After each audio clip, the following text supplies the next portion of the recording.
Direto do plenário está de volta, segunda parte da sessão da tarde desta quinta-feira, e a expectativa é o fechamento da pauta de julgamentos da tarde de hoje, com o julgamento dos embargos de declaração no RE 1.116.949, que trata da decisão referente à prova obtida mediante abertura de carta ou telegrama, por exemplo, em objetos dos Correios, e que seriam provas ilícitas. Vamos acompanhar no plenário do STF ao vivo, direto do plenário.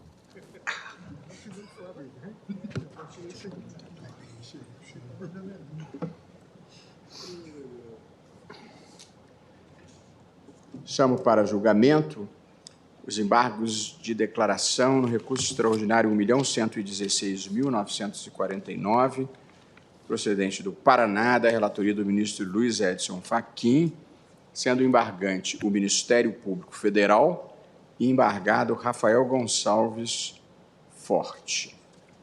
Atua como amicus curiae a Defensoria Pública da União. Consta da papeleta o seguinte: após o voto do ministro Edson Fachin, relator, que rejeitava os embargos de declaração, o processo foi destacado pelo ministro Alexandre de Moraes.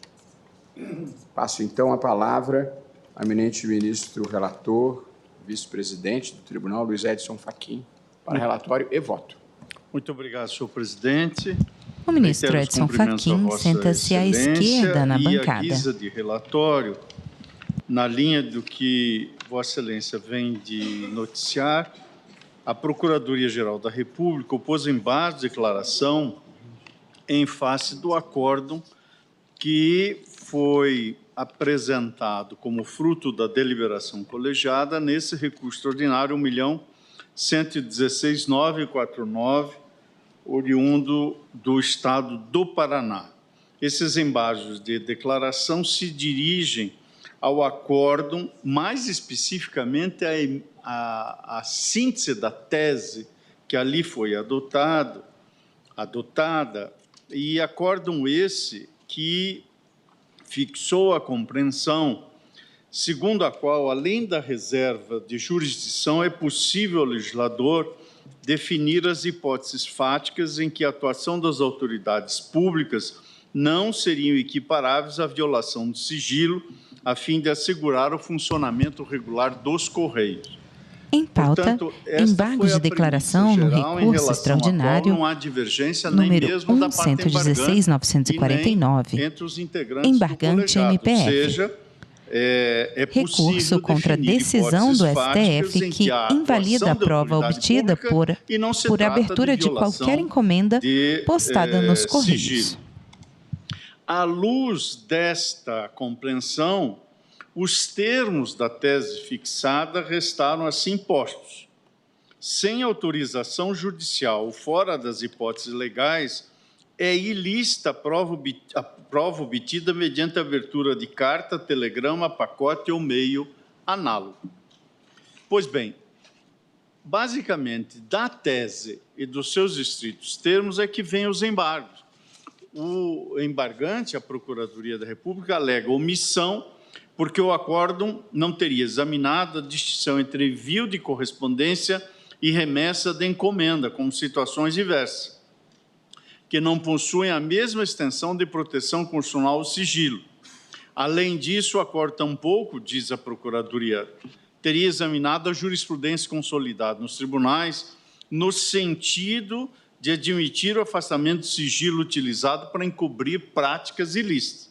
Segundo a Procuradoria, a remessa de encomenda entendida como pacotes com mercadoria, produto ou substância, não pode ser equiparado ao endereçamento de correspondência. A proteção constitucional, por sua vez, seria restrita apenas à correspondência como forma de garantir o sigilo da mensagem transmitida. Essa é a tese da Procuradoria.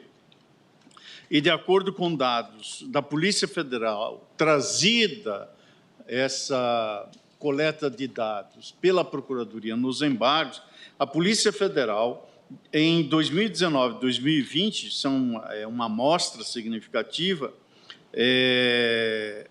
verificou 2.164 pacotes com entorpecentes que teriam sido retirados pelos Correios, ou seja, isso justificaria que a garantia da privacidade fosse sopesada com o direito à segurança pública.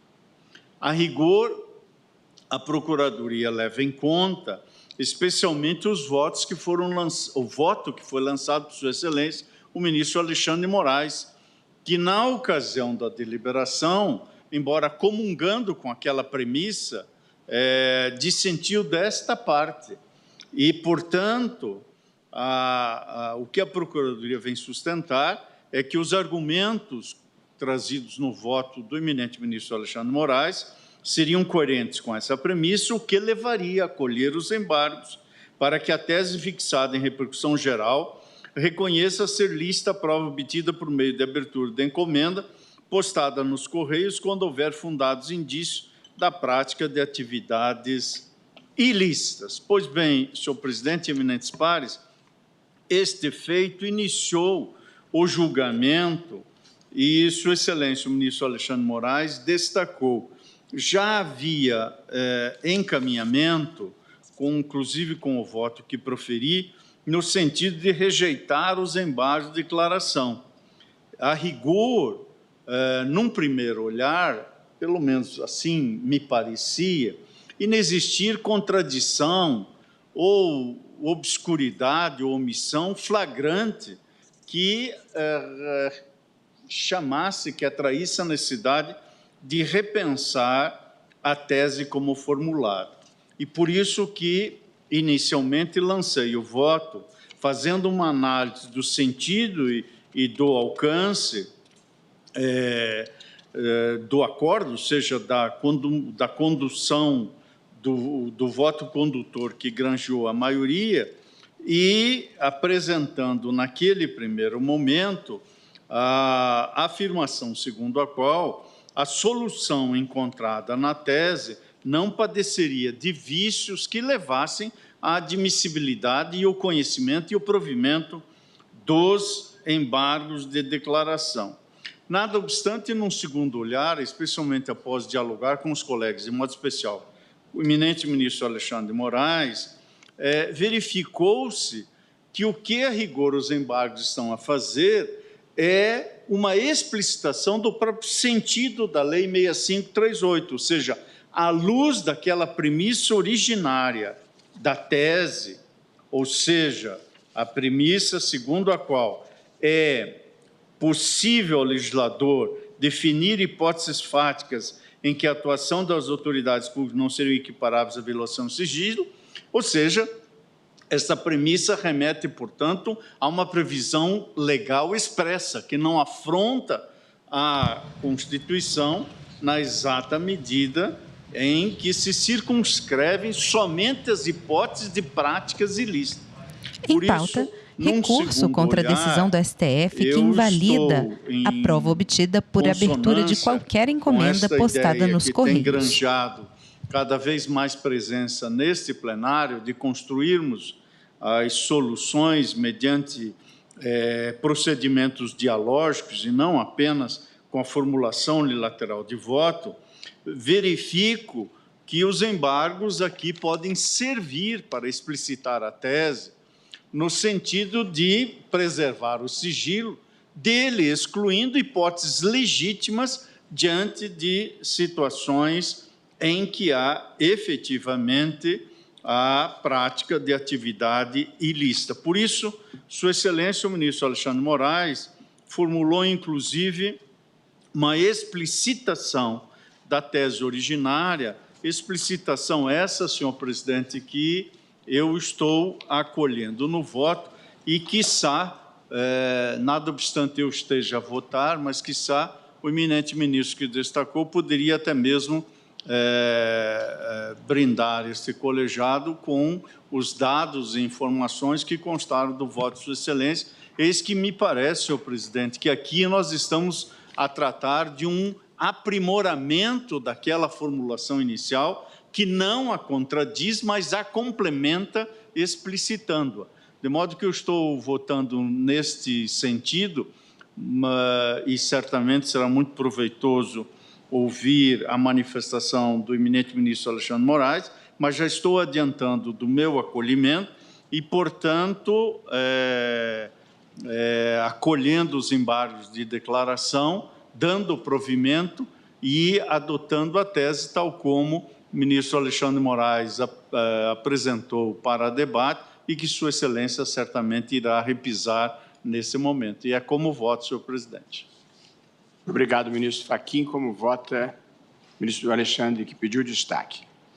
Obrigado, presidente. Cumprimento Vossa Excelência de novo. O ministro Alexandre de Moraes está à direita na bancada.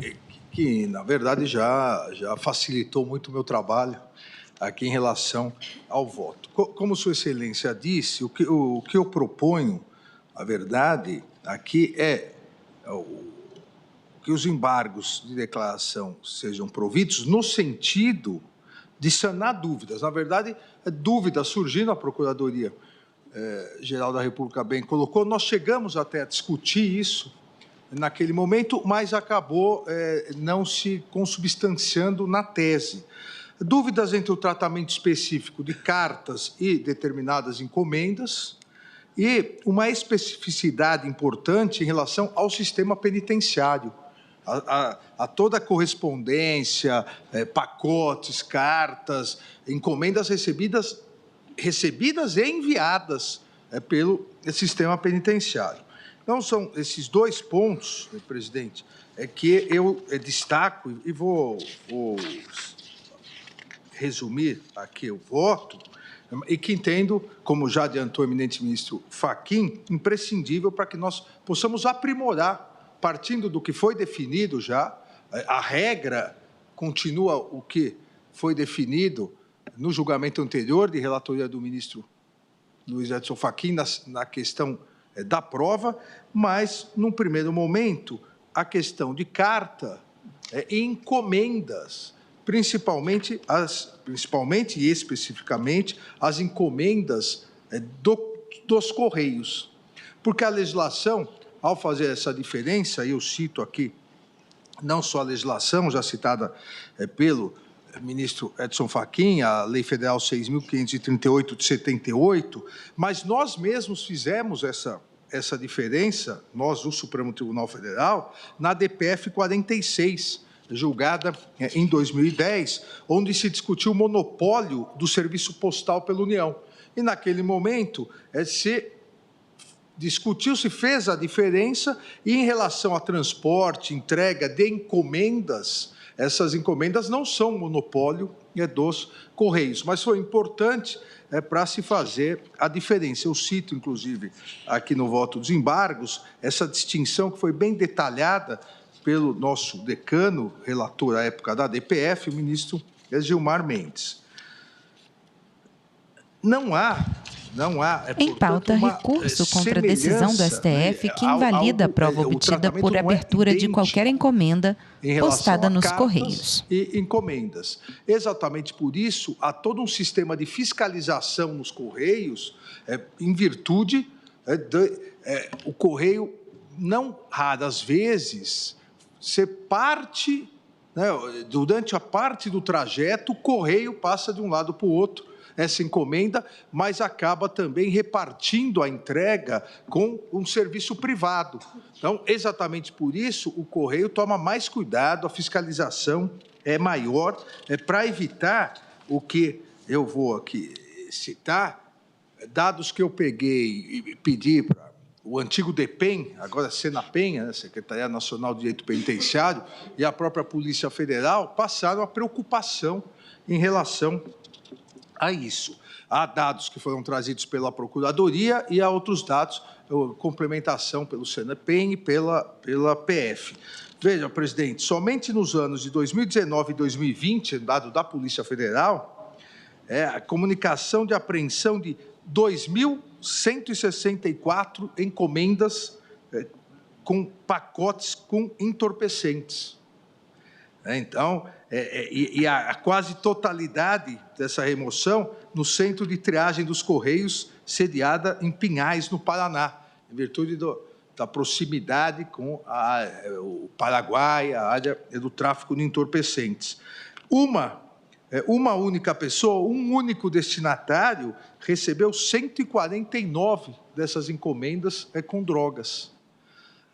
Por que isso? Porque é lamentável, mas ocorre. Nós já temos serviço de delivery de entrega de drogas.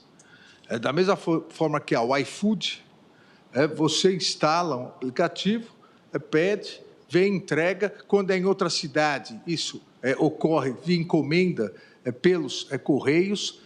A Polícia Federal cita também armas, principalmente a entrega via Correio, armas que vêm do Paraguai por terra, são colocadas nas cidades fronteiriças e pedaços delas em várias encomendas remetidas. Então, há essa preocupação em relação às encomendas. 823 dessas encomendas apreendidas em 2019 e 2020, das 2.164, 823 vieram, outras dos 823 vieram do exterior e foram retidas no Centro Internacional de Triagem dos Correios, em São Paulo. Então, é como se fosse uma mercadoria normal, a droga vem várias vezes misturada na roupa, em sapatos, ou então a droga, eu comentava até com o ministro Zanin, principalmente LSD, vem naqueles decalques, figurinhas, parece um álbum de figurinha ou parece um decalque, porque são pontos de drogas. E há toda uma expertise no Centro de Triagem dos Correios para isso. Quando percebe uma, duas, três, quatro, várias encomendas semelhantes, então há um protocolo específico para isso. Porque é muito importante, o ministro Luiz Edson Fachin destacou no seu voto inicial, agora, é muito importante que haja um protocolo para que não haja abuso, que realmente haja fortes indícios da utilização dos Correios, dessas encomendas para a prática de atividades ilícitas. A partir do ano de 2006, os Correios precisaram ampliar a fiscalização disso com compra de milhares de aparelhos de raio-x e espectrômetros para distribuir em diversos centros e agências, de tanto que aumentou a utilização de encomendas para tráfico de drogas e um pouco menos, obviamente, mais para a questão de armas. Em 2019, a Receita Federal em 2019, encontrou em mais de 3.000 encomendas internacionais, também na Central de Correios, em Pinhais, perto de Curitiba, na terra do nosso ministro Fachin, encontrou drogas em mais de 3.000 locais, mais de 3.000 encomendas, maconha, haxixe, drogas sintéticas, ou seja, há um aumento muito grande, apesar da fiscalização. E houve um aumento de mais de 60% na apreensão de armas, peças de armamento, fuzil, por exemplo, vem fracionado, peças de armamento e produtos falsificados, inclusive munição. Então, no caso, no período da pandemia, da Covid-19, houve também um aumento de casos de remessa de drogas ilícitas remetidas aí aos presídios. Por que isso? Porque a visita era proibida também nos presídios durante a pandemia. Então, como a visita era proibida e a visita é uma forma de levar os entorpecentes dentro do presídio, o volume de encomendas aumentou muito. Está certo que, nesse caso, ficou perceptível, porque a fiscalização nos presídios também percebeu imediatamente que alguma coisa estava estranha nesse aumento de remessa de encomendas. Dados divulgados, aí também solicitei à Administração Penitenciária de São Paulo, mostram que nas 6 unidades prisionais em Campinas e Hortolândia, o número de drogas apreendidas mediante remessa pelos Correios aumentou só no primeiro semestre de 2020, na pandemia, aumentou para 34 casos, quando, em média, eram 12, 13 casos. Então, há também em relação aos presídios essa preocupação. E eu cito aqui outras questões, inclusive no Estado, nossa decana, ministra Carmen Lúcia, a questão da maconha e cocaína nas barras de sabão, e dentro dos cigarros, nas encomendas que chegam, via SEDEX, na penitenciária professor Jason Soares Albergaria, na região central de Minas, São Joaquim de Bicas, também houve um aumento muito grande durante a pandemia.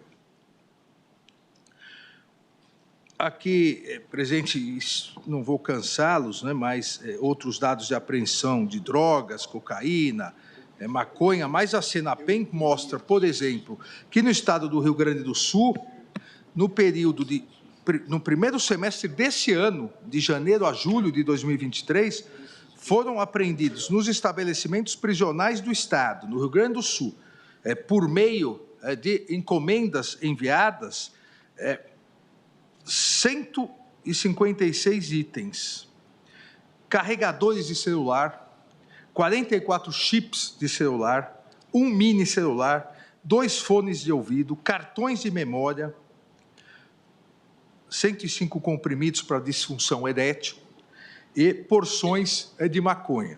No estado de Santa Catarina, apreensão também nessas encomendas, muito de K4 e LSD. No Pará, maconha. No Distrito Federal, LSD sempre disfarçado de encomendas, às vezes até de encomendas alimentos não perecíveis, mas preparados com essas mercadorias. Mais recentemente, agora, no dia 20 de outubro, de 16 a 20 de outubro de 2023, foi deflagrada a Operação MUT, em 23 estados da Federação, com a participação de 1.300 policiais penais, exatamente para desarticular as facções criminosas, no sentido de mapear essas encomendas, de onde vinham, dos centros onde vinham, para tentar não só resolver a questão da apreensão, mas também aquele que mandou, as quadrilhas que estão mandando isso. A Polícia Federal também, em setembro agora, fez a Operação Crazy Mail. Exatamente um grupo criminoso de Cascavel que utilizava a logística do despacho de encomendas dos Correios e das transportadoras privadas, porque há essa duplicidade, para aquisição e distribuição de drogas sintéticas na cidade inteira de Cascavel. O delivery via encomenda, levando, o pessoal do Correio levando, sem saber, obviamente, mas levando de porta em porta, em casa, as drogas sintéticas na cidade de Cascavel. Também esse ano, aqui no Distrito Federal, também a mesma forma, alucinógenos, 30 caixas de cetamina, uma única quadrilha utilizando o Correio como sua distribuidora. O Correio usado como mula, para o tráfico. Por isso, presidente, me parece que essas questões específicas não retiram, de forma alguma, a importância do que foi definido pelo Supremo Tribunal Federal, naquele momento, no julgamento, que foi a seguinte tese: sem autorização judicial ou fora das hipóteses legais, é ilícita a prova obtida mediante abertura de carta, telegrama, pacote ou meio análogo. Essa foi a tese. Em pauta, embargos de declaração no recurso extraordinário número 1.116.949, embargante MPF. Recurso contra a decisão do STF que invalida a prova obtida por abertura de qualquer encomenda postada nos Correios. Vota o ministro Alexandre de Moraes. A complementação. Salvo se ocorrida em estabelecimento penitenciário, quando houver fundados indícios da prática de atividades ilícitas. Com isso, nós resolveríamos a especificidade em relação ao sistema penitenciário. E um segundo item, eu proponho para resolver o problema dos Correios. Em relação à abertura de encomenda postada nos Correios, a prova obtida somente será lícita quando houver fundados indícios da prática de atividades ilícitas. Então, são essas duas complementações que destacam duas questões específicas que eu proponho ao plenário, presidente. Ministro Alexandre, presidente. Pois não, ministra Carmen Lúcia. A ministra Carmen Lúcia está à direita na bancada, ao lado do ministro Luiz Fux. Afirma, somente é lícita a prova obtida por meio da abertura de encomendas, quando houver fundados indícios, que talvez fosse conveniente afirmar a necessidade de se formalizar, por exemplo, colocando-se no final, de prática de atividade ilícita, formalizando-se obrigatoriamente a providência adotada para os fins de controle administrativo e judicial, porque pode ser só um formulário, mas é preciso que a gente imponha que, como é uma exceção, presidente, que isto fique formalizado. Por que se adotou a providência ainda, entende? Porque a abertura se dá ali, não se sabe de onde veio, e aí a minha preocupação de se ter a possibilidade de controle desse tipo de conduta, de prática. Eu concordo plenamente. Há todo um procedimento já dos Correios, há um protocolo em que eles, antes de abrir, chamam o supervisor e anotam tudo, mas seria interessante. Eu acho que poderemos colocar, se o eminente relator concordar, eu também não tenho nenhum problema em acrescentar. Do que entendia, a eminente ministra Carmen Lúcia sugere, ao final do segundo item, acrescer, após a atividade ilícitas, formalizando-se a providência adotada para fins administrativos ou judiciais. Para fins de controle, né? Para fins de controle porque não é porque nós vamos, é só para, se precisar judicialmente, nós temos todos os dados para saber o que se abriu, ou se alguém alegar que a encomenda dele, que não tinha nada demais, foi aberta por perseguição ou por, enfim, seja lá o que for, está aqui de onde, né, por que nós adotamos. Então, eu acho que talvez isso que o ministro Alexandre está afirmando. Já se tem o protocolo, mas nós agora estamos liberando, entre aspas, com esta medida restritiva, somente é lícita esta prova, formalizando-se obrigatoriamente a providência adotada para os fins de controle administrativo ou judicial. Então, eu estou de acordo. De acordo? Então, eu anotei rápido, se o presidente permitir, faria a leitura novamente dos dois itens. Então, em o primeiro pauta, item... Vossa Excelência está propondo... Recurso contra a decisão do STF que invalida a prova obtida por abertura de qualquer encomenda postada nos Correios. A ministra Carmen sugeriu, então, o item 1...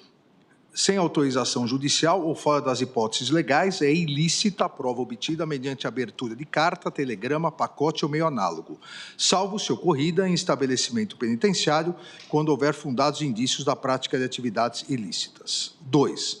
Em relação à abertura de encomenda postada nos Correios, a prova obtida somente será lícita quando houver fundados indícios da prática de atividade ilícita, formalizando-se as providências adotadas para fins de controle administrativo ou judicial.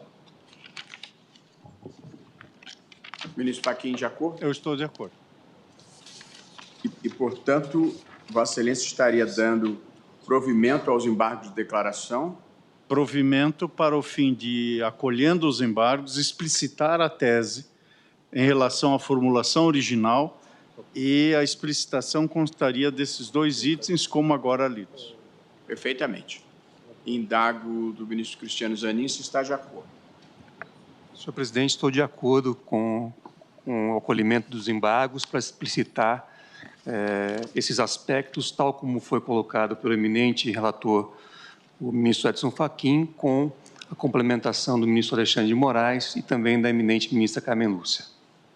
Obrigado, ministro Zanin. Ministro André Mendonça, de acordo? Estou de acordo, senhor presidente. Uma dúvida me surge. Apenas se a alteração da tese ela tem o impacto de alterar o caso concreto. Então, Por favor, ministro Alexandre. Posso fazer uma... em verdade, teria, mas não houve recurso em relação ao caso concreto, né? Os embargos foram só para especificar a tese. Talvez tivesse, talvez, porque naquele caso eu até fui examinar isso preocupado com essa extensão. Ministro Edson Fachin. O voto majoritário do acordo embargado faz referência a um conjunto de cuidados e protocolos que não foram obedecidos na abertura daquela correspondência. Portanto, é o meu modo de ver, com essa extensão que se deu na explicitação, não alteraria o caso concreto pela não observância desses cuidados. E além disso, o que eu salientei no meu voto é que não houve nem, em tese, estaria Ministro precluso, Alexandre de Moraes. Não houve recurso, o próprio Ministério Público foi direto na tese, mas o eminente ministro Fachin lembra bem, eu pegava o voto aqui, o voto do tribunal, né, que coloca exatamente isso, que os protocolos necessários não foram cumpridos. Nós teremos que entrar também na questão de prova. Acompanhe, senhor presidente. No caso de origem, a prova foi admitida? A consequência prática, no caso de origem, é declarar a prova ilícita, Exato. como, aliás, está na deliberação majoritária do acordo embargado. Isso não se altera, pela ausência da observância desses protocolos. Portanto, o provimento dos embargos de declaração não afeta a Não situação... afeta a solução do recurso extraordinário. Okay. Seria somente para sanar essas dúvidas entre o tratamento específico de cartas e encomendas nos Correios e a questão em relação à especificidade do sistema penitenciário. Como vota o ministro Luiz Fux? Senhor presidente, Perdão, Vossa Excelência. Eu também acompanho sem essa preocupação. O ministro Luiz Fux está à direita na recurso, bancada. Né? Então, por vezes, nós julgamos a causa num determinado sentido e fixamos uma tese diferente. Então, não teria essa preocupação e estou de acordo. Ministra Carmen Lúcia. O ministro Dias Toffoli. Vossa Excelência está de acordo com o provimento... De acordo, senhor presidente. Obrigado, ministro Toffoli. Ministra Carmen Lúcia. Também eu, presidente, ponho-me inteiramente de acordo. Ministro Gilmar Mendes. De acordo. Proclamo, então, o resultado. O tribunal, por unanimidade, deu provimento aos embargos de declaração para prestar os esclarecimentos seguintes.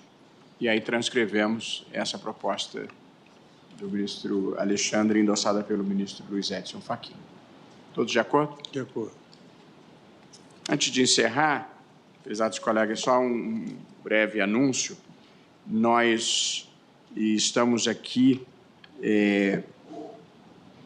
compartilhando com todos uma informação de que, em sintonia com um dos 3 eixos da nossa gestão, de aprimorar a comunicação com a sociedade, nós estamos colocando à disposição dos interessados um canal oficial do Supremo Tribunal Federal no WhatsApp.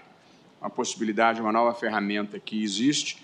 Ele funciona como uma lista de transmissão e quem segue vai receber conteúdos de interesse público sobre o trabalho do Supremo.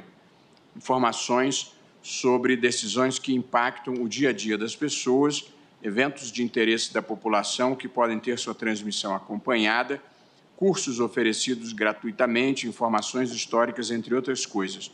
O novo canal também é uma ferramenta de combate à desinformação, na medida em que veicula conteúdos oficiais e esclarecimentos sobre informações duvidosas que circulam no ambiente digital. E o encaminhamento desses conteúdos é sempre identificado como uma publicação original do canal oficial do Supremo. No vídeo que será exibido agora, bastante breve, vamos ver como é fácil seguir o Supremo no WhatsApp. Peço para exibir o vídeo, por favor.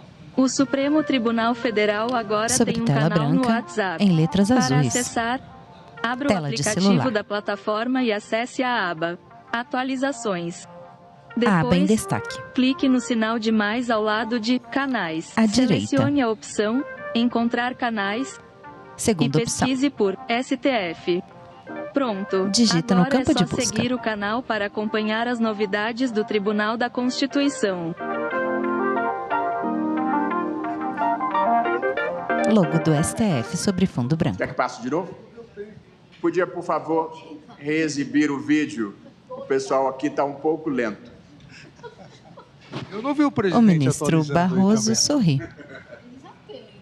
O Supremo Tribunal Federal agora tem um canal no WhatsApp. Sobre fundo branco, Para letras acessar, azuis.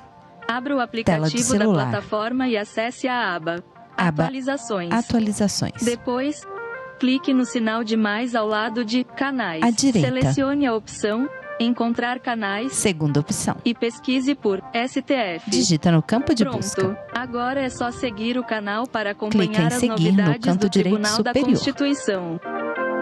Tela com os informativos do STF. Logo do STF sobre Agora, fundo muito branco. obrigado. Estamos ficando todos modernos. Agradecendo a presença de todos, desejando um bom fim de semana, declaro encerrada a sessão.